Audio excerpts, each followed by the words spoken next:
నమస్తే పో అందరికీ. జర నా రీలు కూడా చూడండి.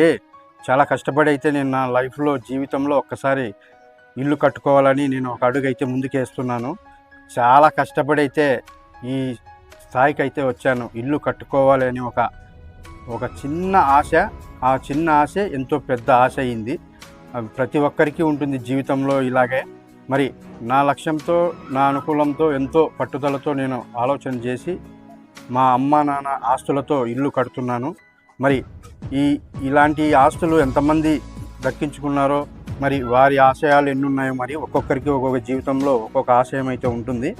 మరి నా స్థాయిలో అయితే ఇప్పుడు ఒక ఇల్లు అయితే నిర్మించుకోవాలని చాలా కష్టపడి ఇప్పుడు ముందడుగు అయితే ఒక అడుగు వేశాను. మరి నా ప్రేక్షక దేవుళ్ళు, నా అభిమానులు, వీడియోలు చూస్తున్నవారు, నా సబ్స్క్రైబర్స్కి, ఫాలోవర్స్కి, ప్రతి ఒక్కరికి ఫేస్బుక్, ఇన్స్టా, యూట్యూబ్ ప్రతి ఒక్కరు చూస్తున్నారు. మరి ఇలాగే సపోర్ట్ చేస్తూ ఉండండి. ధర్మవరం టైగర్స్ యూట్యూబ్ ఛానల్ ఆదరించండి. ఇంకా మరెన్నో వీడియోలు అయితే చూపిస్తూ ఉంటాను.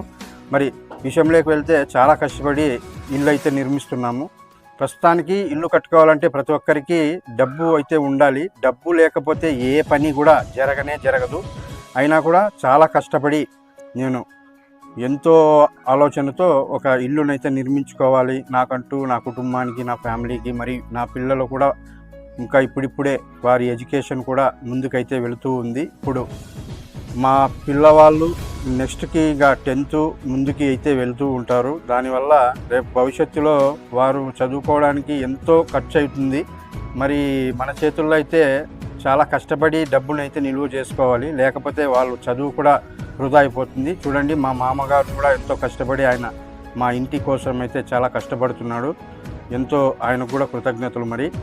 మరి ఇలాంటివి ఇంటిని నిర్మించుకోవాలంటే ఇప్పుడు ప్రస్తుతానికి చాలా డబ్బు కూడా ఉండాలి. మీరు సేవ్ చేసుకోవాలనుకుంటే ఏదైనా కానీ ఒక స్కీమ్ని ఎంచుకొని డబ్బునైతే సేవ్ చేసుకోండి. లేకపోతే మన పరిస్థితులు బట్టి ఎవరైనా అడిగితే ఇస్తారనుకుంటే ఇప్పుడున్న పరిస్థితులు వడ్డీలు అధికంగా ఉంటాయి. కట్టడానికి కూడా మన జీవితాలు చాలవు. చాలా ఆలోచన చేసి అయితే ఇల్లు నిర్మించుకోండి. నేను కూడా అలాగే ఆలోచన చేసి నిర్మించుకుందామని ఇలాంటి వీడియోలు వస్తూ ఉంటాయి. చూస్తూనే ఉండండి.